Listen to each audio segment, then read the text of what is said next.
నమస్కారం మిత్రులారా. ఈరోజు ప్రపంచవ్యాప్తంగా ఎక్కువగా చర్చ జరుగుతున్న అంశాలలో ఆర్టిఫిషియల్ ఇంటెలిజెన్స్ లేదా ఏఐ ఒకటి. ఒకవైపు ఏఐ మానవాళికి గొప్ప వరమని కొందరు చెబుతున్నారు. మరోవైపు ఏఐ వల్ల లక్షలాది ఉద్యోగాలు పోతాయని, మనుషుల అవసరం తగ్గిపోతుందని మరికొందరు భయపడుతున్నారు. అయితే నిజమేమిటి? ఏఐ నిజంగా ఉద్యోగాలను తీసేస్తుందా, లేక మనిషి సామర్థ్యాలను మరింత పెంచే ఒక శక్తివంతమైన సాధనమా? ఈ ప్రశ్నకు సమాధానం తెలుసుకోవాలంటే మనం చరిత్రను ఒకసారి గుర్తుచేసుకోవాలి. ఒకప్పుడు చేతితో లాగే రిక్షాలు నగర రవాణాలో ముఖ్యమైన భాగం. తర్వాత ఆటో రిక్షాలు, బస్సులు, టాక్సీలు వచ్చాయి. చేతి రిక్షాలు క్రమంగా కనుమరుగయ్యాయి. అప్పుడు కూడా చాలామంది భయపడ్డారు, ఇక రిక్షా కార్మికుల పరిస్థితి ఏమవుతుంది అని. కానీ వాస్తవంలో ఏమైంది? చాలామంది ఆటో డ్రైవర్లుగా మారారు. కొందరు ఇతర రంగాల్లోకి వెళ్లారు. సాంకేతికత పాత ఉద్యోగాల రూపాన్ని మార్చింది, కానీ మనుషులను పూర్తిగా అనవసరం చేయలేదు. ఇదే విషయం కంప్యూటర్లు వచ్చినప్పుడు జరిగింది, ఇంటర్నెట్ వచ్చినప్పుడు జరిగింది, స్మార్ట్ ఫోన్లు వచ్చినప్పుడు జరిగింది. ఇప్పుడు ఏఐ విషయంలో కూడా అదే జరుగుతోంది. సాఫ్ట్వేర్ రంగాన్ని ఉదాహరణగా తీసుకుందాం. ఈరోజు చాలామంది ఏఐ కోడ్ రాస్తోంది కాబట్టి సాఫ్ట్వేర్ ఇంజనీర్ల అవసరం తగ్గిపోతుందా అని అంటున్నారు. కానీ ఒక విషయం గుర్తుంచుకోవాలి, ఏఐ రాకముందు కూడా సాఫ్ట్వేర్ ఇంజనీర్లు ప్రతి కోడ్ను మొదటినుంచి రాసేవారు కాదు. వారు గూగుల్లో వెతికేవారు, స్టాక్ ఓవర్ఫ్లోలో సమాధానాలు చదివేవారు, గిట్హబ్లో ఓపెన్ సోర్స్ ప్రాజెక్టులను పరిశీలించేవారు, అధికారిక డాక్యుమెంటేషన్ను ఉపయోగించేవారు, సీనియర్లను సంప్రదించేవారు. అంటే అప్పుడు ఇప్పటికే ఉన్న జ్ఞానాన్ని ఉపయోగించేవారే.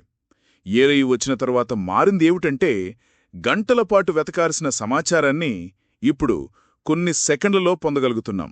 అంటే ఏఐ కొత్తగా కోడ్ కాపీ చేయడం నేర్పలేదు, ఇప్పటికే ఉన్న జ్ఞానాన్ని వేగంగా అందించే సాధనంగా మారింది.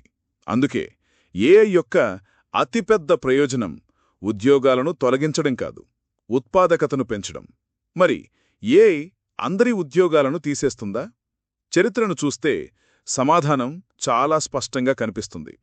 ప్రతి సాంకేతిక విప్లవం కొన్ని పనులను ఆటోమేట్ చేసింది, కానీ కొత్త అవకాశాలను కూడా సృష్టించింది. ఇక్కడ మనం చార్ల్స్ డార్విన్ సిద్ధాంతాన్ని గుర్తుచేసుకోవాలి. ప్రకృతిలో అత్యంత బలవంతులు కాదు, మార్పులకు అనుగుణంగా మారగలిగిన వారే ఎక్కువ కాలం నిలబడతారు. ఈ సూత్రం ఉద్యోగాల ప్రపంచానికి వర్తిస్తుంది. ఏఐని భయపడేవారికంటే ఏఐని నేర్చుకుని ఉపయోగించేవారికి ఎక్కువ అవకాశాలు లభించే అవకాశం ఉంది. అయితే ఏఐ గురించి మాట్లాడేటప్పుడు ఇంకో ముఖ్యమైన అంశాన్ని మర్చిపోకూడదు, అది మానవ సృజనాత్మకత. ఏఐ ఎంత అభివృద్ధి చెందినా మానవ సృజనాత్మకత, ఊహాశక్తి, భావోద్వేగాలు మరియు విలువల స్థానాన్ని పూర్తిగా భర్తీ చెయ్యలేదు. భవిష్యత్తులో కూడా పూర్తిగా భర్తీ చెయ్యడం చాలా కష్టం.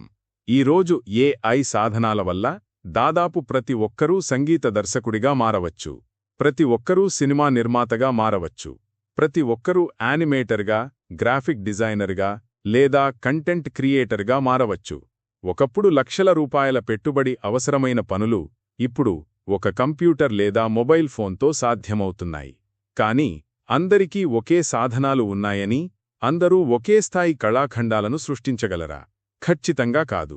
ఎందుకంటే అసలు విలువ సాధనంలో కాదు, దాన్ని ఉపయోగించే వ్యక్తి యొక్క ఆలోచనలో ఉంటుంది. ఏఐ అందరికీ బ్రష్ను ఇవ్వగలదు, కానీ గొప్ప చిత్రాన్ని గీయేది మాత్రం మనిషే. ఏఐ అందరికీ సంగీతాన్ని రూపొందించే అవకాశం ఇవ్వగలదు, కానీ హృదయాలను తాకే స్వరాన్ని సృష్టించేది మాత్రం మానవ సృజనాత్మకతే. ఏఐ అందరికీ సినిమా తీయడంలో సహాయం చేయగలదు, కానీ గొప్ప కథను చెప్పేది మాత్రం మనిషి ఊహాశక్తి. అదే సమయంలో ఏఐకి తగిన నియంత్రణ కూడా అవసరం. ఏఐని పూర్తిగా నియంత్రణ లేకుండా వదిలేయడం సరైన మార్గం కాదు. తప్పుడు సమాచారం, డీప్ ఫేక్లు, మోసాలు మరియు ఇతర దుర్వినియోగాలకు ఏఐ ఉపయోగించే అవకాశముంది. అందుకే ఏఐకి సరైన గవర్నెన్స్, నైతిక ప్రమాణాలు మరియు బాధ్యతాయుతమైన నియంత్రణ అవసరం. రోడ్లపై వాహనాలు ఉన్నందుకు ట్రాఫిక్ నియమాలున్నట్లే, బ్యాంకింగ్ వ్యవస్థకు నియంత్రణలున్నట్లే ఏఐకి కూడా బాధ్యతాయుతమైన పర్యవేక్షణ అవసరం. ఏఐని ఆపాల్సిన అవసరం లేదు, ఏఐ దుర్వినియోగాన్ని ఆపాల్సిన అవసరముంది.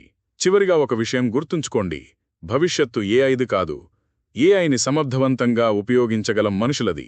మార్పు అనివార్యం, దాన్ని ఎవరూ ఆపలేరు, కాని దానికి అనుగుణంగా మారవచ్చు. రిక్షా కార్మికులు ఆటో డ్రైవర్లుగా మారినట్లే, ప్రతి సాంకేతిక విప్లవంలో కొత్త అవకాశాలను అందిపుచ్చుకున్నవారే ముందుకు వెళ్ళినట్లే, ఏఐ యుగంలో కూడా నేర్చుకోవడానికి సిద్ధంగా ఉన్నవారే విజయాన్ని సాధిస్తారు. గుర్తుంచుకోండి, ఏఐ అందరికీ సాధనాలను ఇస్తుంది, కాని దిశ, దృష్టి, సృజనాత్మకత, విలువలు మరియు బాధ్యత మాత్రం ఇంకా మనిషి చేతుల్లోనే ఉన్నాయి. ఈ వీడియో మీద మీ అభిప్రాయాలను కామెంట్స్లో తెలియజేయగలరు. వీడియో నచ్చితే లైక్ చేయండి, షేర్ చేయండి. ఇలాంటి ఆసక్తికరమైన, విజ్ఞానాన్ని పెంచే వీడియోల కోసం మా జ్ఞాన సమీరం ఛానల్ను సబ్స్క్రైబ్ చేయండి. వీక్షించినందుకు ధన్యవాదాలు. జై హింద్.